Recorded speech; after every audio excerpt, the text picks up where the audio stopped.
नमस्कार, आपण पाहताय झी 24 तास. मी कमलेश सुतार. टू द पॉईंट या आमच्या विशेष कार्यक्रमात आपल्या सगळ्यांचं पुन्हा एकदा स्वागत आहे.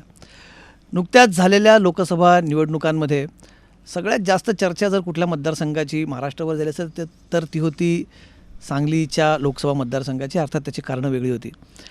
सहज एक असा विचार अनेकांच्या मनात येऊन जातो आहे की आगामी विधानसभा निवडणुकांमध्ये सुद्धा कदाचित सांगली जिल्ह्यातल्या एका मतदारसंघाची चर्चा महाराष्ट्रभर असू शकते. याचं कारण म्हणजे तिथे असलेले संभाव्य उमेदवार, म्हणजे एकेकाळी महाराष्ट्राला ज्यांच्या साधेपणानं किंवा ज्यांच्या एका विशिष्ट वक्तृत्व शैलीनं महाराष्ट्राला भुरळ घातली होती आणि त्याच शैलीनं त्यांनी राजकारणामध्ये आपलं वेगळं स्थान निर्माण केलं होतं. ते महाराष्ट्राचे माजी गृहमंत्री स्वर्गीय आर पाटील यांचे पुत्र रोहित पाटील उर्फ ज्युनियर त्यांना असं म्हणून ओळखलं जातं. ते कदाचित तिथनं उमेदवार असणार आहेत. बहुधा त्यांच्या उमेदवारीची घोषणासुद्धा इनडायरेक्टली शरद पवारांनी केली आहे. तर म्हणून आज टू द पॉईंटमध्ये आपण या तरुणाशी संवाद साधायचा म्हणून रोहित पाटील यांना आपण आज स्टुडिओत बोलवलं आहे. रोहित, खूप खूप स्वागत आहे तुमचं. नमस्ते सर. कसं वाटतं की आज राजकारणामध्ये तुमचं एंट्री, तुम्ही आता ॲक्टिव्ह आहात पॉलिटिकली, पण त्या दिवशी आम्ही शरद पवारांचं भाषण ऐकत होतो की आता तरुणाईच्या हातात सत्ता द्यायची वेळ आली असं म्हटलं. तुमचं तेव्हा पहिलं रिॲक्शन काय होतं? मी सर्वात आधी आपलं मनापासून आभार मानतो की तुम्ही या व्यासपीठावरती मला येण्याची संधी दिली आणि एकूण या व्यासपीठाच्या माध्यमातून ज्या काही माझ्या भूमिका असतील ते मांडण्याची संधी तुम्ही मला देताय, त्याबद्दल मी मनापासून आपला आभारी आहे. साहेब ज्यावेळेस खरं तर मला पूर्ण दिवस तासगाव तालुक्यामध्ये आणि कवठेमंकाळ तालुक्यामध्ये देत आहेत असं कळलं, त्यावेळेस मनापासून आनंद झाला. कारण मी शेतकरी मेळाव्यासाठी वेळ मागितली होती आणि अचानक मला फोन आला की साहेब सकाळी 9ला येतात. मग मी पण थोडासा आश्चर्यचकित झालो की साहेब सकाळी 10-11 वाजता पावसाळ्याचे दिवस आहेत. सुदैवाने पाऊस चांगला चालू आहे आणि अशा पावसाळ्याच्या दिवसामध्ये थोडंसं लोक एकत्रित आणणं अडचणीचं होईल, मला थोडासा वेळ दिला तर बरं होईल. तर मला बोलले मी सकाळी 10ला येतो आहे आणि संध्याकाळपर्यंत तुम्हाला किती वाजता कार्यक्रम घ्यायचा आहे तो घ्या. एकंदरीत पूर्ण दिवस देत आहेत हे ज्यावेळेस लक्षामध्ये आलं त्यावेळेस मनापासून आनंद झाला.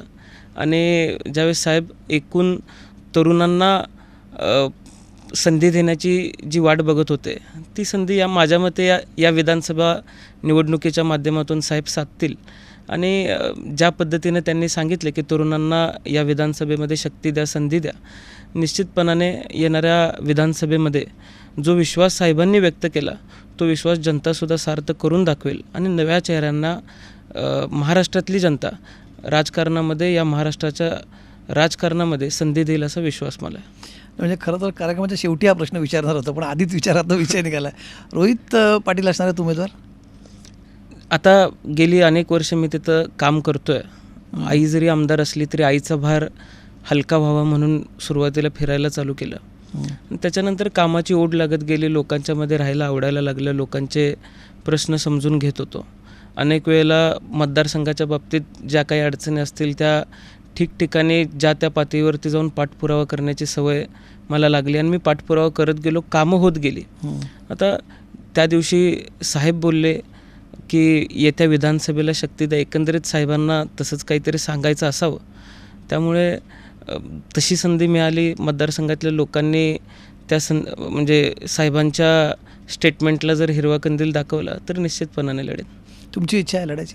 लोक ठरवतील आणि लोकांनी जर सांगितलं तर निश्चितपणाने लोक ठरवतील. मतदान करताना रोहित पाटलांची काय इच्छा आहे? काम करतोय आणि काम करत असताना एक व्यासपीठ मिळालं पाहिजे असं नेहमी वाटतं. त्यामुळे निश्चितपणाने जी इच्छा लोक व्यक्त करतील त्या इच्छेप्रमाणे मी जाईल.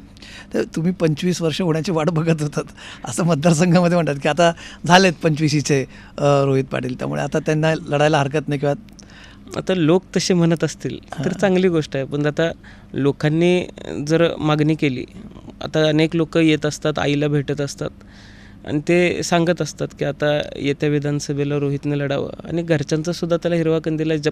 एकंदरीत ज्या पद्धतीने मी काम करतो आहे, काम करायचा प्रयत्न करतो आहे, घरच्यांनीसुद्धा मोठं पाठबळ मला दिलेलं आहे, स्वातंत्र्य दिलेलं आहे. त्यामुळे मला विश्वास आहे की जर तसं लोकांनी ठरवलं असेल तर मी लढेन. आईची चर्चा झाली आहे बाबत? आईची चर्चा झालेली आहे. मुळात आई ज्या परिस्थितीतून या सगळ्या निवडणुकीला किंवा आबांच्या पश्चात या सगळ्या परिस्थितीला सामोरं गेली ती यावेळेस पावसाळी अधिवेशन शेवटचं झालं आणि तीच आपसूक मला शेवटच्या दिवशी तिचा फोन आला पावसाळी अधिवेशनाच्या, आणि आता माझा मागचा व्याप संपतोय असं मला वाटायला लागलेलं, असं तीच बोलली. आईचा आणि घरच्यांचा एकंदरीत हिरवा कंदील आहे.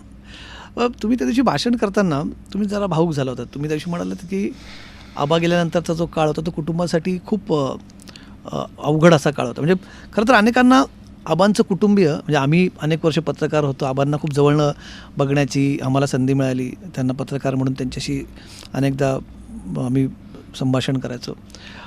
पण त्यांच्या पश्चात त्यांचं कुटुंब म्हणजे पहिल्यांदाच कदाचित आबांच्या जाण्यानंतर कुटुंब समोर आलं. तर तो काळ तुम्ही म्हटलात अवघड होता म्हणजे नक्की काय होतं? एकंदरीत मी ज्यावेळेस व्यासपीठावरती उभा राहिलो आणि मी ज्यावेळेस साहेबांना उद्देशून मी ते वाक्य बोललो, खरं तर की साहेब माझ्याकडे बघत होते, मी साहेबांकडे बघत होतो. आणि खरं तर साहेब व्यासपीठावर असताना मी साहेबांकडे कधीच बघून भाषण करत नाही, मला भीती वाटते. पण त्या दिवशी मी साहेबांच्याकडे बघितलं, साहेबही माझ्याकडे बघत होते आणि आपसूक माझ्या तोंडातून ते वाक्य आलं की आबांच्या पश्चात हे सगळं उभा कसं केलेलं आहे, हे सांगताना थोडंसं भरून आलं. त्याचं कारण असं आहे की मी 10वीत होतो, म्हणजे फेब्रुवारी महिन्यात आबांचं निधन झालं. आणि आबा गेल्यानंतर मी माझ्या बोर्डच्या परीक्षा मी दिल्या. बोर्डच्या परीक्षा झाल्यानंतर म्हणजे एप्रिल महिन्यामध्ये पोटनिवडणूक लागली. पोटनिवडणूक लोकांनी ठरवलं, सगळ्या पक्षांनी सहकार्य केलं. आईची बिनविरोध निवड करायचं ठरवलं होतं. एका पक्ष उमेदवार त्यावेळेस तिथे होते, तरीसुद्धा लोकांनी मोठ्या प्रमाणात मोठ्या मताधिक्याने निवडून दिलं. जून महिन्यामध्ये बाजार समितीची निवडणूक लागली आणि त्या बाजार समितीच्या निवडणुकीमध्ये कदाचित स्थानिक लोकप्रतिनिधींना असं वाटलं असावं की आता आबा गेलेले आहेत, ही संधी आहे आणि ज्या पद्धतीने किंवा ज्या मार्गाने आत्तापर्यंत आबांच्या विरोधात आपण कार्य केलेलं आहे किंवा एकूण थोडीशी दडपशाही दंडुकशाहीचं वातावरण तासगाव तालुक्यामध्ये असायचं, तशा पद्धतीने काहीतरी करता येतंय का याचा प्रयत्न कदाचित झाला असावा. बाजार समितीच्या निवडणुकीला मतदानाच्या शेवटच्या टप्प्यामध्ये साधारण 5 वाजता मी तिथं होतो, माझी बहीण तिथं होती, आई तिथं होती, माझे चुलते तिथं होते, कार्यकर्त्यांचा एक 10-15 कार्यकर्त्यांचा संच तिथं होता.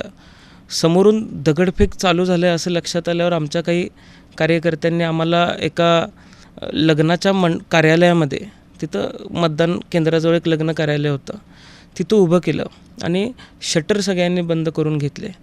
पाऊस पडतोय किंवा पत्र्यावर पाणी पडत असताना जसा पत्र्याचा आवाज येतो तशी दगडं त्यावेळेस त्या मंगल कार्यालयावरती पडत होती. थोडंसं व्हेंटिलेशनसाठी पत्र्याच्या आणि भिंतीच्या मध्ये गॅप होता, दगडं आतसुद्धा काही येत होती.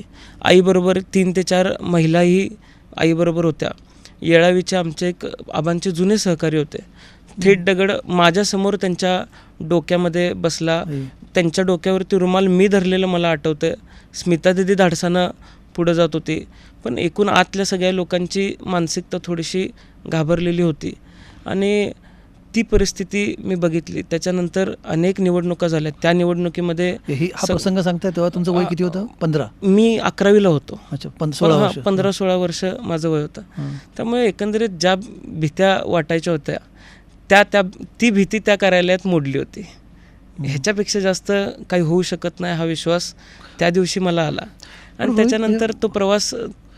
तुम्ही कधी असा विचार केला होता का, म्हणजे गृहमंत्री हे महाराष्ट्रातलं सगळ्यात मोठं पद असतं, सगळं पोलीस डिपार्टमेंट ज्यांच्या खरं तर अखत्यारीत येतं हे गृह खातं, त्यांच्या कुटुंबाला असणारी सुरक्षा, आणि तुम्ही काहीच वर्षांपूर्वी म्हणजे अगदी काही दिवसांपूर्वी काही महिन्यांपूर्वी गृहमंत्र्यांची सुरक्षा बघितली आणि नंतर काही महिन्यातच अशी स्थिती की सगळ्या कुटुंबाच्या जीवावर बेतलेलं आहे. दगडफेक तुम्ही म्हणतात पावसासारखी दगडफेक होते. हा फरक जाणवला का तुम्हाला त्यातला? की निश्चितपणाने फरक तो जाणवला. मी सुदैवाने खरं तर एक गोष्ट आपल्याला सांगू इच्छितो, अनेक आबांचे मित्र आबांच्या त्या निर्णयाच्या बाबतीत फार सहमत असतील असं मला वाटत नाही. पण आपण जिथे राहतोय तो परिसर आपल्या मुलांना कळला पाहिजे म्हणून वडिलांनी एक निर्णय घेतला होता की घरातली आपली जॉईंट फॅमिली आहे आणि वडिलांनी एक निर्णय घेतला की सगळ्यांनी एकत्रितपणाने गावाकडे राहावं, गावाकडे शिक्षण करावं. मला आठवतं मी तसा घरात शेवटून 2 नंबर, पण आमच्या दोघांचं शिक्षणच इंग्लिश मिडियममध्ये झालं कारण त्याच वेळेस सावळजला एक इंग्लिश मिडियम चालू झाली होती. पण माझ्यापूर्वी जे काही घरातली सगळी मुलं होती ते जिल्हा परिषदेच्या शाळेत शिकली. मला या अंगणवाडीत गेलेलं आठवतंय म्हणजे तिथली मटकी फार चांगली असायची आणि ती हळद टाकून बनवली जायची. मग ती अंगणवाडी सेविका तिथल्या होत्या. एकदा आईने त्यांना विचारलं की मटकीत असं काय घालतंय की मुलगा तशीच मटकी पाहिजे म्हणतोय. तर त्यांनी हळदीतली मटकी सांगितली. आता वडिलांची ती इच्छा होती की आपण ज्या परिसरामध्ये राहतोय किंवा ज्या परिसरामधून मोठे झालोय तो परिसर आपल्या मुलांना माहीत पाहिजे. कदाचित त्या परिसराने आम्हाला घडवलं. आबांच्या पश्चात जे काही आबांचे जुने सहकारी होते, जे काही आबांचे हितचिंतक होते, त्यांनी अत्यंत बारकाईनं लक्ष देऊन माझ्या आईची वाटचाल सोयीस्कर करण्याचा प्रयत्न केला. मला बोट धरून चालायला त्या लोकांनी शिकवलं आणि त्याच्यानंतर हे सगळं घडत गेलं. आता आबांचा तो निर्णय, अनेक मित्र आबांना म्हणायचे की आबा मुलांना मुंबईला शिकायला आणा, पण आबांचे त्या बाबतीत काही मतं होती. म्हणजे आज ज्यावेळेस मी पप्पांच्या मित्रांना भेटतो त्यावेळेस ते सांगत असतात की आम्ही आबांना सांगायचो, पण कदाचित ज्या परिस्थितीमध्ये आम्हाला आबांनी ठेवलं त्या परिस्थितीने माझी मानसिक तयारी केली, त्या परिस्थितीने मला माणसांशी जोडायला शिकवलं, त्या परिस्थितीने मला माणसं काय आहेत हे ओळखायला शिकवलं. आणि आबा गेल्यानंतर पक्षाची मतदारसंघामध्ये झालेली पडझड, अनेक लोक सोडून गेले होते, अनेक आमचे गावचे लोकप्रतिनिधी आम्हाला सोडून गेले होते. त्याही परिस्थितीमध्ये मतदारसंघातल्या लोकांनी ठरवलं. आईच्या नेतृत्वामध्ये जिल्हा परिषदेला जास्तीत जास्त सदस्य आमचे निवडून आले. तासगाव नगरपालिकेला आम्हाला नगरसेवक सोडून गेले. नगरपालिका पडली. त्याच्यानंतर झाली एक निवडणूक. त्या निवडणुकीमध्ये अनेक प्रयोग केले गेले. आमचा नगराध्यक्षपदाचा उमेदवार अवघ्या 109 मतांनी पडला. त्यावेळेस एक गोष्ट लक्षामध्ये आली की आपण कष्ट केलं तर आपण येणाऱ्या काळातल्या निवडणुका आणि येणाऱ्या काळातल्या परिस्थितीवरती मात करू शकतो. त्यामुळे त्याच्यानंतर लोकांमध्ये राहत गेलो, प्रश्न समजत गेलो आणि इथंपर्यंत आलेलो आहे. पण रोहित, मग असं वाटतं का की तुम्हाला काय वाटतं? मुलगा, लोक म्हणतात की नाही आबांनी कुटुंबाला मुंबईत आणायला हवं होतं. म्हणजे आपण अनेक बघतो राजकारणी मुंबईत आले की सोबत सगळा कुटुंब कबिला घेऊन येतात. मग त्या नेत्याच्या सगळ्या वलयाचा, त्यांच्या ताकदीचा फायदा त्यांच्या कुटुंबियांना मिळताना बघतो आपण. तसं वाटतं तुम्हाला वाटतं की नाही आपल्या वडिलांनी हा निर्णय चुकीचा घेतला की आपल्याला आणायला पाहिजे होतं? त्यांनी जो निर्णय घेतला होता त्या काळामध्ये, त्यामागची त्यांची दूरदृष्टी आज लक्षामध्ये येते. आज वडील कधी जर समोर उभे राहिले तर मी त्यांना त्यांच्या आभार मानेन, कृतज्ञतेच्या भावाने त्यांचा आभार मानेन की तुम्ही जो निर्णय घेतला त्यामुळे आज कदाचित मी इथे उभा राहू शकलो. या मतदारसंघातल्या लोकांना म्हणजे तिथली आवड निर्माण होणं फार गरजेचं होतं. राजकारण, घरातलं कोणतरी राजकारणात आहे म्हणून राजकारण होतं असं मला वाटत नाही. त्या मताचं मी नाही. त्यासाठी आवड असावी लागते, वेळ द्यावा लागतो, काही सॅक्रिफायसेस करावे लागतात आणि त्याच्यानंतर ते बघायला मिळतं. कदाचित वडिलांनी ज्या परिस्थितीमध्ये आम्हाला ठेवलं त्यामुळे ते करायला मिळालं आणि सगळी परिस्थिती बघायला मिळाली, परिस्थितीचं अवलोकन करायला मिळालं आणि निरीक्षणातून आम्ही शिकत गेलो. वडिलांचा मी आभारच मानेन. पण मग हा सगळ्या संघर्षाच्या काळात बऱ्याचदा फ्रस्ट्रेटिंग असतं. म्हणजे तुमच्या पिढीला तर कदाचित अजून जास्ती या गोष्टींचं एक सेन्सिटिव्ह असते यावर तुमची पिढी. असं कधीतरी टोकाचं फ्रस्ट्रेशन आलं की असं वाटलं की नाही यार आज आबा सोबत असं तर कदाचित हा त्रास झाला नसता, असं वाटत असेल एकदम? बऱ्याच वेळेला तसं वाटलं. अनेक वेळेला मान अपमानाचे प्रसंग आले. अनेक वेळेला अशाही परिस्थिती झाली की जी लोक घरी तास थांबायचे ते लोक भेटायला वेळ देत नाही आहेत, असेही प्रसंग अनेक आले. आणि तो फरक मलाच जाणवत होता असं नाही, माझ्या आजीपासून घरातल्या सगळ्यांपर्यंत तो फरक आम्हाला जाणवत होता. एक गोष्ट अशी होती की हा अपमान कुठेतरी आपण पचवायला शिकलं पाहिजे, हे आमची आजी नेहमी आम्हाला सांगत राहायची घरामध्ये. आणि त्यामुळे बेसिक्स आपले काय आहेत याची जाणीव करून घरच्यांनी नेहमी दिली आणि त्या बेसिक्सवरतीच आम्ही काम करत गेलो. आणि असा काही प्रसंग तुम्हाला आठवतो? तुम्ही म्हणतात की मानापमान तुम्हाला किंवा आईला असा कुठला एखादा असेल ना मनात? कारण जनरली माणूस अपमान विसरत नाही. नाव घेत नाही, नाव नका घेऊ कोणाचं. अनेक अधिकाऱ्यांना भेटायला जात असताना जे अधिकारी आबांबरोबर काम करत होते किंवा मी त्यांचे सलोख्याचे संबंध होते असं ऐकतोय, भेटायला गेल्यावर वेळ न देणे इथूनपासून बरेच प्रसंग होते. अनेक वेळेला तर कार्यकर्ते समोर बसून म्हणायचे की तुमचं साधं ट्रॅफिक पोलीस ऐकत नाही, तुम्ही राजकारण सोडून द्या.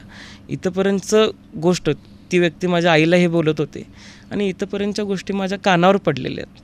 त्यामुळं घडत असताना त्याच पद्धतीनं घडत गेलेलं. एक मुळात राजकारणाची सुरुवात आईचा भार थोडासा मतदारसंघामध्ये कमी व्हावा, तिला फार फिरायला लागू नये म्हणून आमची सुरुवात झाली. त्यातून ही आवड निर्माण होत गेली. आता एकूण तो राजकारणाचा काळ असा होता की संपूर्ण पडझडीचा होता. त्यामुळे आम्हाला नवीन फळी निर्माण करायला लागणार होती. नवीन मुलांना आमच्याबरोबर सक्रिय करून राजकारण करायला लागणार होतं. आज मी आपल्याला आनंदाने सांगेन की 2016, 17, 18 हा काळ असा होता की लोक यायला जवळ घाबरायचे. पण त्यावेळेस जी बरोबर लोकं होती, अनेक कवटेमंकाळ शहरामध्ये अनेक लोक अशी आहेत जी ज्या वेळेस माझ्याबरोबर फिरत होती त्यावेळेस ती आज नगरसेवक आहेत, कुणी नगराध्यक्ष झालं. आज अनेक असे लोक आहेत की गावागावामध्ये माझ्याबरोबर जी मुलं फिरत होती ते आज ग्रामपंचायत सदस्य आहेत. चांगल्या मुलांना आम्ही राजकारणामध्ये संधी दिली, एक वेगळी फळी मतदारसंघामध्ये तयार केली. जुन्या लोकांच्या आबांच्या मार्गदर्शन त्यांनी केलं आणि आज एकंदरीत इथंपर्यंत आम्ही येऊ शकलेलो आहे. पण या सगळ्या काळामध्ये मधल्या काळामध्ये तुमची मोठी बहीण त्या पण राजकारणात आल्या होत्या, म्हणजे त्या ॲक्टिव्ह होत्या, मला चांगलं आठवतं. त्यांच्याशी संपर्क होता युवतीमध्ये असेपर्यंत. मग तुम्ही पुढे येण्यासाठी त्यांनी काय माघार घेतली असं म्हणायचं की लग्नानंतर त्यांनी अगदीच राजकारण सोडून दिलं? कारण त्यांचं त्या युवतीच्या माझ्या ते प्रदेशच्या अध्यक्ष पण झालं आणि चांगलं त्यांचं, म्हणजे आम्ही बघत होतो त्यांच्यामध्ये एक स्पार्क दिसायचा. अचानकच त्या राजकारणातून निघून गेल्या. नाही, एक असं झालं की त्यावेळेस माझं शिक्षण चालू होतं. आईच्या बरोबर कोणीतरी हातभार लावायला. स्मिता दिदी आबा असताना पण थोडीफार मतदारसंघामध्ये ॲक्टिव्ह असायची. ती बॅक ऑफिसचं सगळं नियोजन, आबा मुंबईमध्ये असताना संपर्काचं ती आणि चुलते बघायचे. आबा गेल्यानंतर तिने ते लीड घेतलं. आईबरोबर सगळीकडे ती फिरायची. तिने चांगलं संघटन बांधलं होतं. कालांतराने तिचं लग्न झालं. लग्न झाल्यानंतर ती तिच्या वैवाहिक आयुष्यामध्ये गुंतत गेली आणि घरातल्या सगळ्यांनीच राजकारण केलं पाहिजे अशी काही मानसिकता घरच्यांची कधीच नव्हती. त्यामुळे तिनं तो मार्ग निवडला आणि मतदारसंघामध्ये आम्ही संघटन बांधतच होतो. त्यातून पुढं येत गेलो आणि मग मी तिथं आलो ती पुण्याला गेली. पण हे मग त्या अडचणीच्या काळामुळे असं निर्णय, कारण समजा असं आपण एक गृहीत धरू आबा असते तर मग कदाचित त्यांना हा निर्णय घ्यावा लागला असता असं तुम्हाला वाटतं? कारण तुम्ही दोघांपैकी एकाकडे चॉईस होता. आबा असते तर मग दोघंही आज राजकारणात ॲक्टिव्ह राहिला असतं? नाही, असं मला वाटत नाही. किंबहुना मी असतो का नाही म्हणजे राजकारणामध्ये हे मला माहीतसुद्धा नाही. कारण माझी इच्छा चांगलं शिक्षण करून व्यावसायिक होण्याची होती. बरं. आता राजकारणामध्ये येत असताना गोडी जी असावी लागते ती 2016च्या नंतर ज्यावेळेस मी मतदारसंघामध्ये फिरत होतो त्यावेळेस निर्माण झाली. आबा असते तर मला असं वाटत नाही की मी राजकारणामध्ये असतो. कदाचित आबांनी निवडलं असतं आणि स्मिता दिदीच तिथे असत्या. आबांचं साधारण मी तुम्हाला एक गोष्ट आता सोशल मीडियातनं खूप जास्त व्हायरल झाली. तुमचं पहिलं भाषण जेव्हा सोशल मीडियावरती व्हायरल झालं होतं तर तेव्हा सगळ्यांनी आबा ज्युनियर RR म्हणून तुम्हाला म्हटलं. म्हणजे दक्षिणेकडे म्हणतात ज्युनियर NTR किंवा काय, पण इकडे ज्युनियर राजकारणामध्ये ज्युनियर RR ही तुम्हाला मिळालेली सोशल मीडियावरची पदवी. याच्यामागचं सगळ्यात महत्त्वाचं कारण रोहित काय ना, तुमची बोलण्याची स्टाईल. म्हणजे आम्हालाही अनेकदा, आम्ही जेव्हा पहिल्यांदा ते भाषण ऐकलं तर तुमच्या बोलण्यात, आता ठीक आहे वडील आहेत, काही गोष्टी तुमच्या DNA असतात तुमच्या, पण तुमची बोलण्याची शैली, तो ठहराव, ती संवाद फेक तुमची जी सगळी आहे ही खूप आबांसारखी आहे. तर हे जाणीवपूर्वक तुम्ही असं डेव्हलप केलं आहे की आबांची शैली आपण ही थोडीशी इम्युलेट करूया, त्यांच्यासारखंच करूया प्रयत्न? की एक विषय असा झाला की मला आबांचा सहवास फार लाभला नाही. मी हॉस्टेलला होतो. 99ला माझा जन्म झाला. आबा मंत्री झाले. आबा मुंबईला असायचे, आम्ही गावी असायचो. शनिवार रविवारी ते यायचे. त्यावेळेस म्हणजे एकंदरीत वेळ पण अशी असायची की आबा रात्री 2-3 वाजता घरात यायचे आणि आम्ही झोपलेलो असायचो. सकाळी नाश्ताच एकत्र व्हायचा. त्याच्या व्यतिरिक्त ज्यावेळेस हॉस्टेलला गेलो, शेवटच्या आठवड्यामध्ये परीक्षा असायची आणि परीक्षेचा निकाल लागायचा. तर शेवटच्या शनिवारी त्यांचा फोन यायचा की निकाल काय लागला आहे हेच विचारायचे आणि ह्याच्या व्यतिरिक्त फार काही ते विचारत नव्हते. आता वडील गेल्यानंतर थोडंसं त्यांची भाषणं ऐकायचो आठवणींच्या माध्यमातून. आणि मी कसा घडलो हे मी त्यांचं पहिल्यांदा भाषण ऐकलो. राजकीय भाषणं मी ऐकत नव्हतो. त्याच्यानंतर कोल्हापूरची सभा आबांची ऐकली आणि एक असं होतं की लहानपणापासून घरात सगळ्यांनाच वाचनाची आवड निर्माण करण्याचा प्रयत्न स्वतः आबांनी केला. म्हणजे आम्ही लहान होतो त्यावेळेस ते अमर चित्रकथाची पुस्तकं आम्हाला आणून द्यायची आणि ते जी. वाचायला लावायचे. आणि त्याच्यामुळं वाचनाची आवड निर्माण होत गेली. वाचनाच्यामुळं कॉन्टेंट ऑलरेडी होता. आता फक्त आबांचीच भाषणं ऐकल्यामुळे कदाचित मी राज ठाकरे साहेबांची भाषणं ऐकली असती तर लकप तशी असते, पण मी फक्तच आबांची भाषणं ऐकली. त्यामुळं आपलं मत मांडताना कसं मांडलं पाहिजे हे त्यांच्या भाषणातून बघायला मिळालं, शिकायला मिळालं. लोकांना जर आपलं मत काय म्हणतो हे समजायचं असेल तर थोडंसं आपण बोलल्यानंतर लोकांना त्यावरती विचार करायला मिळेल इतपत वेळ आपण थोडाफार दिला पाहिजे असंही वाटलं. त्यामुळे तो पेस मी मेंटेन केला आणि भाषणांची सुरुवात होत गेली. ते डेव्हलपही होत गेली, अजून ती डेव्हलप होणार आणि त्या पद्धतीने ते भाषणांची सुरुवात होत गेली. तुम्हाला हे माहिती आहे का, तुमची बॉडी लँग्वेज, तुमचे हातवारे सुद्धा तुम्ही बोलताना जे करतात ना, आता ते हातवारे सुद्धा अगदी आबांसारखे. त्याला मी जवळून बघितलं म्हणून मला ते जाणवतंय बोलताना. अगदीच ते नॅचरली होतंय. जी. आता माणूस नाटकीच वागायचं म्हणलं तर 1 वर्ष वागू शकतो, 2 वर्ष वागू शकतो, 3 वर्ष वागू शकतो. मला तर वेळ आहे, म्हणजे आज 10-11 वर्ष झाली. तीच बॉडी लँग्वेज जर मेंटेन होत असेल तर ते माझ्या अंगवळीने पडलेलं आहे किंवा ते उपजत आहे. आता बरेच लोक म्हणतात की फक्त आबांसारखी भाषणं किंवा बॉडी लँग्वेज असून चालणार नाही. मुळात मी कॉपी करण्याचा प्रयत्न करतो आहे असं अजिबात होत नाही. ज्या गोष्टी उपजतात किंवा ज्या गोष्टी बघितलेल्या आहेत त्याच गोष्टी जनरली माझ्याकडून होतात. आता एक गोष्ट अशी आहे की आबा रात्री कितीही वेळ झाला घरी आले तरी ते थेट आमच्या आजीच्या खोलीमध्ये जायचे, तिथं मी आलो आहे म्हणून सांगायचे. तुम्ही आज घरामध्ये कोणालाही विचार, मी रात्री घरी 2-3 वाजता कितीला जरी गेलो तरी गेल्या गेल्या मी जाऊन आजीला उठवतो आणि मी आलो आहे म्हणून सांगतो. कारण लहानपणापासून बघितलेलंच ते आहे. त्यामुळे वेगळं काही करायला लागत नाही. जे बघितलं त्या पद्धतीने आम्ही वागतो.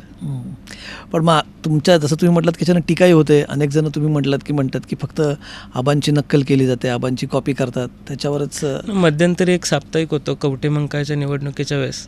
त्यांनी मी लोकांच्या पाया पडतोय, फक्त पायाच पडतोय याच्यावरून सुद्धा माझ्यावरती एक टीकात्मक लेख लिहिला होता. आता मुळात पाया पडणं यात मला चुकीचं काही वाटत नाही. आम्हाला लहानपणापासून असंच सांगितलं की हनुवटी नेहमी खाली ठेवायची लोकांच्या समोर, आणि दुसरी गोष्ट आपल्यापेक्षा ज्येष्ठ व्यक्ती असेल तर त्यांचा आशीर्वाद घ्यायचा, हे लहानपणापासून सांगितलं होतं.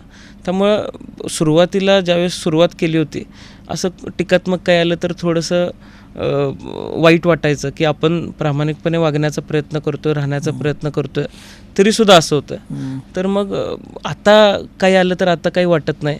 मी आपली रेष कशी मोठी करायची याच्यावरती जास्त लक्ष दिलेलं आणि मी त्या पद्धतीनं वागतो. हे सगळं करत असताना आता जसं मी मगाशी सुरुवातीला उल्लेख केला सांगलीच्या लोकसभा निवडणुकांचा, त्याही काळात तुम्ही फिरलात सगळीकडे.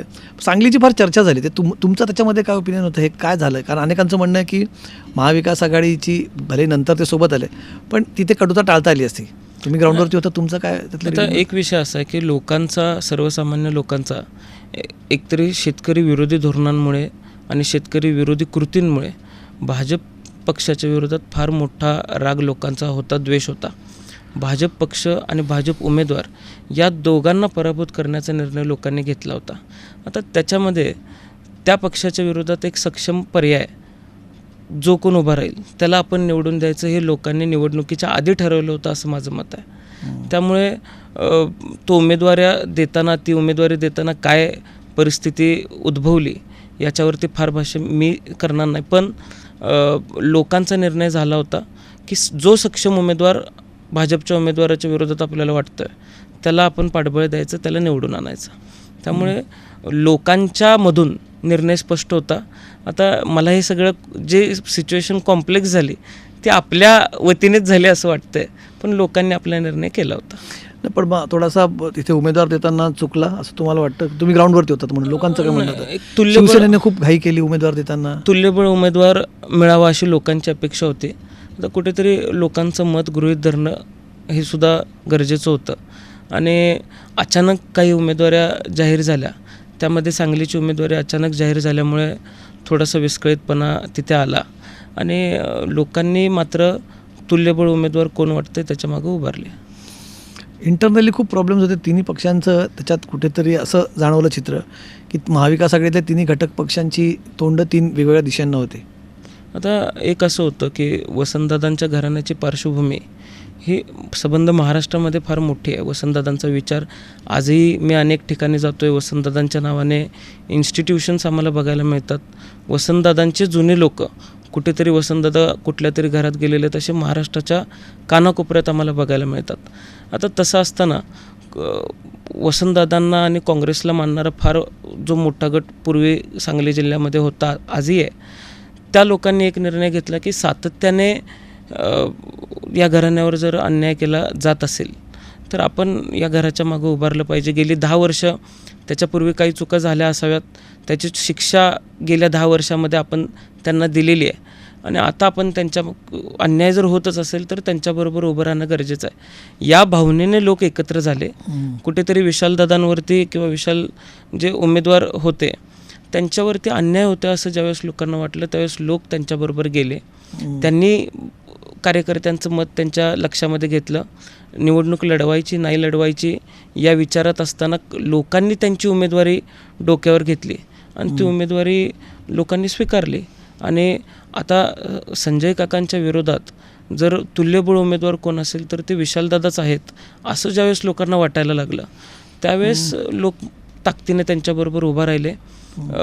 या उमेदवाराचा पराभव करणं हे गरजेचं आहे असं लोकांना वाटलं असावं म्हणून त्यांनी विशालदादांना चांगली ताकद दिली. तरुण म्हणून तुम्हाला कधी असं वाटलं नाही का की आपण समोरच्या बाजूने इतका तुमच्या पक्षाकडे तसे तरुण चेहरे फार कमी होते यंदाच्या वेळेस किंवा मधल्या काही काळामध्ये, पण तरुणाईला अनेकांना मोदींची भुरळ आहे, भाजपची भुरळ आहे, एकंदरीत काहींना असं वाटतं की आजच्या तारखेशी आजच्या सध्याच्या राजकीय परिस्थितीमध्ये आपल्याला राजकीय करिअर घडवायचं आहे, बेस तयार करायचा, तर एका सत्तेत असलेल्या प्रस्थापित पक्षात जावं असं तुम्हाला कधी वाटलं नाही? नाही, एक विषय असा आहे की ज्यावेळेसपासून मला राजकारण कळतं आम्ही विरोधी पक्षात आहे.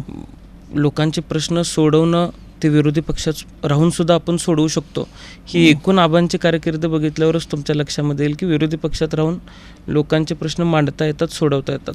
आता सत्तेत असणं प्रत्येकाला चांगलं वाटत असतं, पण मला मात्र मी ज्या पद्धतीने भाषणं करतोय किंवा ज्या पद्धतीने भूमिका मांडतोय शासनाविरोधात किंवा सरकारविरोधात थोडंसं बोलायला मला आवडतं आणि त्या पद्धतीने मी बोलत गेलो. त्यामुळे कदाचित सरकार असतं तर बोलायला अडचणीचं झालं असतं, पोटतिडकीने प्रश्न मांडता आले नसते. पण आपण विरोधात आहे, ही संधी आहे, लोकांचे प्रश्न मांडायची संधी आहे, त्या पद्धतीने मी मांडत गेलो. त्यामुळे सत्तेत असावं असं कधी वाटलं नाही. शिंदेंना एकदा तुम्ही भेटलात, मुख्यमंत्र्यांना एकदा तुम्ही त्यांना त्यांचं स्वागत करायला तुम्ही एअरपोर्टला गेला होतात. काय तो प्रसंग असा होता की शिंदेसाहेब माझ्या मते त्यावेळेस विट्याला अनिल भाऊ बाबर त्यांच्या पक्षाचे आमदार आहेत त्यांच्याकडे जात होते. ते जाताना तासगाववरून जाणार होते. आता शिंदेसाहेबांचे आणि आबांचे संबंधसुद्धा सलोख्याचे होते. ते मुख्यमंत्री झाल्यानंतर वेगवेगळ्या कामांनिमित्त मी अनेक वेळेला भेटलो. त्या दिवशी मी कोल्हापूरला होतो, मी तासगावला जाणार नव्हतो. तासगावला सुमनताई थांबल्या होत्या, आबांच्या पुतळ्याला ते हार घालायला थांबणार होते. मग आपली भेट तिथं होणार नाही आहे, आपण इथं भेटून यावं असं मला मतदारसंघातल्याच लोकांनी सांगितलं. मी त्यांना जाऊन तिथं भेटलो आणि त्याची न्यूज मी भेटलो आहे किंवा मी व्यक्तिगत त्यांचं स्वागत करायला गेलो अशी झाली. आता त्यामागं दुसरा काही हेतू नव्हता. आपल्या भागामध्ये एवढा मोठा नेता येतो आहे, आपण त्याचं स्वागत करायला गेलं पाहिजे असं मला वाटलं. पण मधल्या काळात राष्ट्रवादी काँग्रेसची 2 शकलं झाली, वेगवेगळे गट स्थापन झाले, तेव्हा तुम्ही काय निर्णय घेतला पवारांसोबत थांबण्याचा? पवार मला आजही आठवतं आहे 2 जुलैला 6 वाजता संध्याकाळी शपथविधी झाला असावा. त्या दिवशी आम्ही सगळे घरी एकत्र बसलो होतो, कार्यकर्ते घरी आले होते. मला असं वाटतं की आमच्यामध्ये सगळ्यात पहिला निर्णय आमच्या आजीने घेतला. आजीने मला आताच सांगितलं की पवारसाहेबांना सोडून काही करायचं नाही. हे मला म्हणजे माझ्या चुलत्यांना मला आमच्या आजीने सांगितलं. आम्ही बाहेर आलो, सगळ्या कार्यकर्त्यांशी चर्चा केली. दुसऱ्या दिवशी पवारसाहेब यशवंतराव चव्हाण साहेबांच्या समाधीस्थळी येणार होते आणि मला पवारसाहेबांचा फोन आला संध्याकाळी की उद्या आम्ही कराडला येतोय, तुम्ही या तिथे. आम्ही सगळ्यांनी निर्णय घेतला होता की आत्तापर्यंत आबांच्या जडणघडणीमध्ये पवारसाहेबांचा वाटा किती मोठा आहे हे आपण सगळ्यांनी बघितलेलं आहे. मला अजूनही मतदारसंघातली लोक सांगतात की ज्यावेळेस आबा राज्यभर पक्षासाठी प्रचार करायचे त्यावेळेस पवारसाहेब एक दिवस तासगावात थांबून ज्येष्ठ लोकांशी चर्चा करायचे, मतदारांशी संवाद साधायचे, सभा घ्यायचे. तो काळ आमच्याकडच्या सगळ्या लोकांनी बघितलेला आहे आणि आज कृतज्ञ राहण्याची खऱ्या अर्थाने वेळ आलेली आहे, प्रसंग आलेला आहे. अशा वेळेला आपण पवारसाहेबांना सोडायचं नाही असा आमचा आणि सगळ्याच कार्यकर्त्यांचा निर्णय झाला.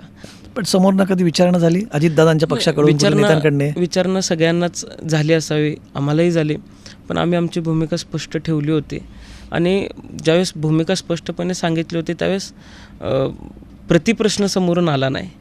म्हणजे आम्ही आमची भूमिका घेतलेली आहे की आम्ही पवारसाहेबांबरोबर राहतोय. त्याच्यानंतर परत कधी विचारणा झाली नाही. पण तुम्हाला विचारणा झाली ती की आईंना विचारणा झाली? सुमनताईंना? आईंनाही झाली आणि मलाही झाली. त्याच्यानंतर मतदारसंघातली कामं मागायला गेल्यानंतर सुद्धा आत्ताचं धोरण आपण बघतोय, विरोधी पक्षांना काहीच फंड दिला जात नाही आहे. आज माझ्या मतदारसंघामध्ये गेल्या बजेटलाही काही दिलं गेलं नाही, या बजेटलाही काही दिलं गेलं नाही. तर खरं तर राजकारण या दृष्टीनं बघणं मला योग्य वाटत नाही. आबा गेली 12-15 वर्ष मंत्री होते, पण आजही विरोधी पक्षातले लोक मला आठवणीने सांगतात की आबांनी सलोख्याचे संबंध विरोधी पक्षाबरोबर सुद्धा जपले होते. एखाद्या विरोधी पक्षातल्या आमदारावरती अन्याय होता असं वाटत असेल तर सगळे विचार बाजूला ठेवून आबा तो योग्य असेल तर त्या व्यक्तीला मदत करायची. आता कुठेतरी आम्हाला दाबण्यासाठी मी म्हणणार नाही, पण माझ्या मतदारसंघात राहणारे लोकही महाराष्ट्रातलीच आहेत. त्यांनी महाराष्ट्रातल्या सरकारलाच मतदान केलेलं आहे, ते महाराष्ट्र सरकारच्या अखत्यारीतले आहेत. त्यांचा विचार केला गेला पाहिजे होता असं मला वाटलं. रस्त्यांसाठी आम्ही निधी मागतोय तर त्या रस्त्यांवरून फक्त मीच जाणार आहे का किंवा माझी आईच जाणार आहे का? माझ्या मतदारसंघातले हजारो लाखो लोक त्या रस्त्यावरून जाणार आहेत. त्या रस्त्यासाठी आम्ही निधी मागतोय. आता तसा विचार केला गेला नाही आणि अनेक वेळेला निधीसाठी आम्ही गेलो त्यावेळेस निधी दिला गेला नाही. त्यामुळे तसं अजित पवारांकडे बऱ्याच तुमचे सलोख्याचे संबंध राहिले, त्यांच्याकडनं पण आलं नाही, कारण त्यांच्याकडे तर सगळ्यात चाव्या आहेत तिजोरीच्या. आजही संबंध चांगले आहेत, पण एक विषय असा आहे की पण निधी मिळत नाही तुमच्या मतदारसंघाला. आता आम्हीच आमच्या सर्व सहकाऱ्यांना, कार्यकर्त्यांना सांगितलं की गेली अनेक वर्ष आपण चांगलं काम करतोय. सुदैवाने महाविकास आघाडीचं सरकार असताना मी भरपूर निधी मतदारसंघामध्ये आणला होता. त्याच वेळेसची कामं चालू होती आणि त्यामध्ये मी बऱ्यापैकी सगळं कव्हर करण्याचा प्रयत्न केला होता. त्यावेळेस भरपूर निधी मी आणू शकलो आणि आता 6-8 महिने आपल्याला निधी आला नाही तर काही हरकत नाही, येणारं सरकार हे आपलं असणार आहे हा विश्वास मी माझ्या सहकाऱ्यांना दिलेला आहे. नाही, पण मग हा जो पक्षांतर्गत संघर्ष झाला त्याच्यातनं ह्याला कुठेतरी एक पक्षाचं नेतृत्व कोणी करावं ह्याची एक वेगळी त्याला एक किनार होती. साहेबांनंतर कोणी नेतृत्व करावं, साहेबांच्या हयातीतच हा निर्णय व्हावा असं तेव्हाच चर्चा झाली. साहेबांनी राजीनामा दिला, एक सिस्टम झाली की राज्यामध्ये अजितदादा बघणार, केंद्रात सुप्रिया सुळे बघणार, असं एक साधारणपणे सिस्टम सेट होतं. तरुण पिढीचं म्हणणं होतं की बाबा आता साहेबांचं नेतृत्व त्या पक्षातल्या काही तरुण नेत्यांचं की अजितदादांकडे नेतृत्व आहे. तुम्हाला तरुण नेते म्हणून काय वाटतं की कोणी नेतृत्व करावं? सुप्रिया सुळेंनी करायला होतं त्या काळी नेतृत्व की अजित पवार? मुळात एक असं होतं की ती जागा अजून माझ्या विचार करण्याची असं मला वाटत नाही किंवा वाटलं नाही. मी त्यावेळेस मतदारसंघामध्ये काम करत होतो. माझ्या मतदारसंघाचा विकास हे धोरण माझ्या डोळ्यासमोर होतं. आता मतदारसंघामध्ये काही लागलं किंवा काही मार्गदर्शन लागलं तर मी स्वतः पवारसाहेबांकडे जायचो. पवारसाहेबांकडून साहेबांचा एखादा सल्ला मी घ्यायचो किंवा काही कामं शासकीय निधीतून होत नसतात. मला अनेक वेगवेगळे प्रकल्प मतदारसंघामध्ये राबवायचे होते. त्यासाठी अनेक वेळेला CSR फंडसुद्धा साहेबांच्या माध्यमातून मला उपलब्ध झाला. त्यामुळे मी ज्यावेळेस जायचो किंवा मी एखादं मार्गदर्शन घ्यायचं ठरवायचो त्यावेळेस मी साहेबांकडेच जायचो. त्यामुळे तो विचार मी कधी केलाच नाही की नेतृत्व कोणाकडे असावा. मी थेट साहेबांकडे जायचो. त्यामुळे माझा साहेबांनीच आत्तापर्यंत नेतृत्व केलेलं आणि तेच असावेत असं वाटायचं. तुम्हाला आता कुठली जबाबदारी घ्यायची? कारण मधल्या आता मी चर्चा ऐकली की तुम्ही युवकचे प्रदेशाध्यक्ष होणार आहात म्हणून, किंवा त्याची नाही, आता या चर्चा कुठून होतात किंवा मला सुद्धा ही माझं नाव तिथं घेतलं जातं हे काही माध्यमांच्या माध्यमातूनच कळालं. पण मी काम करतोय. मी युवा संघर्ष यात्रेमध्ये रोहितदादांच्या बरोबर त्यांच्या नेतृत्वामध्ये जे आम्ही काढली होती त्यामध्ये सहभागी झालो होतो. साहेबांचा संदेश या नावाखाली ज्यावेळेस आम्ही महाराष्ट्रभर जाऊन विस्कळीत जे झालेले कार्यकर्ते होते ज्यांचं मनोधैर्य घटलं होतं त्यावेळेस रोहितदादांच्या नेतृत्वामध्ये आम्ही तो दौरा काढला. त्यावेळेस लोकांची मोठ एकत्रित बांधण्याचा निर्णय आम्ही सगळ्यांनी घेतला. त्यामुळे मला काम करत असताना किंवा पवारसाहेबांची भूमिका मांडत असताना जे काम माझ्या वडिलांनी प्रामाणिकपणे करायचा प्रयत्न केला ते काम करण्यासाठी आपल्याला कुठल्या पदाची गरज आहे असं मला वाटलं नाही. त्यामुळं पण उद्या आम्ही पद मिळालं. तुम्ही म्हणताय की तुमची त्यातली काय पदाची इच्छा नाही, पण आम्हाला असं कळतं की तुमच्या पदाला पक्षातनंच विरोध झाला. नाही, मुळात माध्यमातूनच मला हे पदासाठी माझं नाव घेतलं जाते असं कळालं आणि माध्यमांच्या माध्यमातूनच मला कोणीतरी विरोध करते असं कळालं. मला असं वाटत नाही की कोण मला विरोध करत असेल. तुम्ही सोशल मीडियावरती फार ॲक्टिव्ह आहे, तुमचे पेजेस आम्ही बघतो अनेक, किंवा तुम्ही सोशल मीडियावरती फार पॉप्युलर आहात तुम्ही. मग त्याची काय स्ट्रॅटेजी डिझाईन केली होती तुम्ही स्वतःपासून की काय तुमची टीम आहे? असं मी ऐकलं की तुमची एक टीम आहे सोशल मीडियाची. मला अनेक लोक विचारतात की हे कसं आहे, कारण माझ्या भोवती कोण फोटोग्राफर कधीच कोणाला दिसत नाहीत किंवा अनेक लोकांचं आम्ही बघतोय सोशल मीडिया स्ट्रॅटेजिस्ट आजूबाजूला असतात आणि ते ओळखू येतात या पद्धतीचे ही सगळी लोकं असतात. माझ्या बाजूला तसं कोण कधी दिसत नाही, तरीसुद्धा हे सगळं कसं होतं आहे. मी एक गोष्ट आपल्याला प्रामाणिकपणे सांगतो की स्वतःला फार नैसर्गिक ठेवण्याचा प्रयत्न आपण केला पाहिजे असं मला अनेकांनी सांगितलं आणि त्या पद्धतीने आम्ही ठेवलं. काम करत गेलो, कामाची व्याप्ती वाढवत गेलो, लोकांना काम करणारी लोकं आवडतात. त्यामुळे कदाचित लोकांनीच डोक्यावर उचलून धरलं. माझ्याबरोबर काम करणारे माझ्या गावाकडचीच मुलं आहेत, गावाकडचीच लोकं आहेत. आम्ही त्यांना ग्रूम केलं, चांगल्या पद्धतीने ग्रूम केलं. तेही वेगवेगळ्या लोकांबरोबर ज्यावेळेस भेटायला जायचो माझ्याबरोबर यायचे. ते काय करतायत ते त्याचं निरीक्षण माझ्याबरोबरची आलेली मुलं करायची आणि त्या पद्धतीने तो बिल्ड झालेला आहे. आता एजन्सी लावली असती तर माझ्या बाजूला एजन्सी लगेच जाणवली असते, पण ती कुणालाही जाणवलेली नाही आहे आणि माझ्याबरोबरची लोकच माझी खऱ्या अर्थाने शक्ती आहे. बरं, हे झालं राजकारणाच्या, पण भरपूर बोललो. व्यक्तिगत आयुष्यात आता रोहित पाटलांचं पुढे काय सुरू आहे? म्हणजे आता 25, तुम्ही आता निवडणुकीचं तर वय झालं आहे, घरातनं तर अर्थात इतरही गोष्टींसाठी दबाव असेल किंवा लग्न करा वगैरे असं काही आजीचा किंवा आईचा दबाव असतो का? लग्न करा असा दबाव कोणाचा नाही आहे. मुळात दबाव नाही, पण किमान त्यांचा काय असा आग्रह? आता घरी अजून माझ्याकडे 3 बहिणी आहेत ज्यांची लग्न व्हायची आहेत, त्यामुळे तसा दबाव किंवा तशी मागणी अद्याप तरी नाही. मला एकदा ती सांगत होती की घरी कोणतरी आलं होतं आणि घरी कोण नव्हतं, त्यावेळेस ती एकटीच होती आणि काही लोक बसले, ते कदाचित कुठल्या तरी भागातले असावेत, मी भाग सांगत नाही, पण ते आले, सगळं बोलून झालं. त्यांनी जमीन किती आहे विचारली, काय आलं हे सगळं विचारलं आणि शेवटी जाताना ते आजीकडे एक फोटो देऊन गेले आणि ही मुलगी नातवासाठी बघायची असं सांगितलं. तर आजी पण बोलली बघूया. आता आमच्या कुणाच्या कन्सेंटशिवाय ती डायरेक्ट बोलली की आपण बघूया. रात्री आल्यानंतर तिने घरी माझ्या काकीला फोटो दाखवला. तर त्याच्यानंतर निरोप आम्ही काही दिला नाही किंवा तशा पद्धतीचं काही झालं नाही. फोटो बघितला तरी काय? नाही, मी फोटो मला दाखवलाच नाही. आता न दाखवण्याचं कारण मला माहीत नाही, पण मी गडबड करणारच नव्हतो. पण तसं काय नाही. आईची एक गोष्ट फार क्लिअर आहे की आत्ता काम करायचं आहे चांगल्या पद्धतीने. जे आपण वडिलांनी कमावलं होतं ते कमवायचं आहे आणि ते गमावताना बघितलं आहे, त्यामुळे ते कमवायची भूक जास्त आहे, त्यामुळे ते निश्चितपणाने कमवेल. तर काय लग्नाबद्दल परत थोडंसं विचार की काय इच्छा, अरेंज मॅरेज करतील रोहित पाटील की काय लव्ह मॅरेज करायचा विचार? मी बघतोय तुम्ही मगाशी कामात असेल कधी, तुम्ही तुम्हाला मेसेजवरती असं बिझी बघितलं तुम्हाला. नाही, मला विचारतोय. मला एक विषय असा झाला, आपल्यासमोर काही फोन घेता आले नाहीत, त्यांना मी मेसेज करून सांगितलं की मी फोन घेऊ शकत नाही. पण एक विषय असा आहे की माझे घरचे गावाकडे जरी राहिले असतील तरी मला वाटलं नव्हतं तेवढे ते प्रॅक्टिकल आहेत. त्यामुळे मला असं काही वेगळं बंधन ते घालतील मला किंवा माझ्या घरातल्या सगळ्याच भावंडांना असं मला वाटत नाही आणि त्या पद्धतीने भविष्यात जे होईल ते होईल. नाही, कारण आमच्या ते सोशल मीडियाच्या इंटरव्ह्यूजमध्ये एक प्रश्न मी विचारला होतो, मला थोडंसं ऑकवर्ड वाटतं पण मी विचारलं पाहिजे. म्हणजे रोहित पाटील सिंगल आहेत? असेल सिंगल, काम करतो मी, दुसरं काही सध्या करतच नाही, तर मग सिंगल. तुम्ही याचं उत्तर राजकीय देता, असेल म्हणजे असेल की आहे असं दुसरं? असेल त्यात तुम्ही ठीक आहे, तुम्ही अजूनही पॉलिटिकल याचं उत्तर देतात. पण जाता जाता आता निवडणुका जवळ आहेत, तुम्ही ऑलमोस्ट तयारी केलेली आहे, तुमच्या बोलण्यातून जाणवलं. पवारसाहेबांनी त्यांच्या भाषणातही तिथे सांगितलेली गोष्ट आहे. एक असं कुठलं काम आहे जे रोहित पाटील यांना वाटतं की आपलं जे आबांकडनं राहून गेलेलं आहे ते काम मला पुढे न्यायचं आहे, किंवा हे काम जर झालं असतं तर बरं झालं असतं, किंवा त्यांचं हे काम पुढे न्यायचं असं एक काम कुठलं तुम्हाला मी वाटतं? आपल्याला काही गोष्टी प्रामुख्याने सांगू इच्छितो.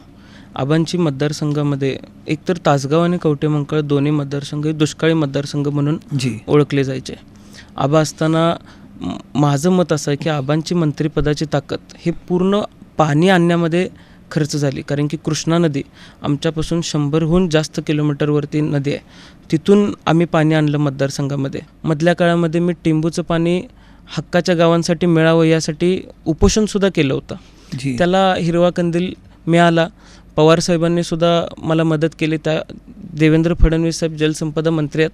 खरं तर त्यांच्या डिपार्टमेंटच्या विरोधात मी उपोषण केलं होतं. त्यांनीसुद्धा त्या प्रकल्पाला हिरवा कंदील दिला, कारण तो प्रकल्प फक्त माझ्या मतदारसंघापुरता मर्यादित नव्हता. त्यामुळं वडिलांचं जे स्वप्न होतं ते पूर्ण होताना येणाऱ्या काळात दिसणार आहे. दुसरी गोष्ट, आबांची इच्छा होती मतदारसंघामध्ये MIDC आणायची. आता माझ्या मतदारसंघातल्या लोकांना माहिती आहे की त्या MIDCच्या आडवं कोण पडलं होतं, की एवढी वर्ष ती MIDC का पूर्ण होऊ शकली नाही, याचं उत्तर माझ्या मतदारसंघातल्या लोकांना माहिती आहे. पण अनेक अडचणींना सामोरं जात ती MIDC मंजूर मी आत्ता 1 वर्षापूर्वी करून घेतली.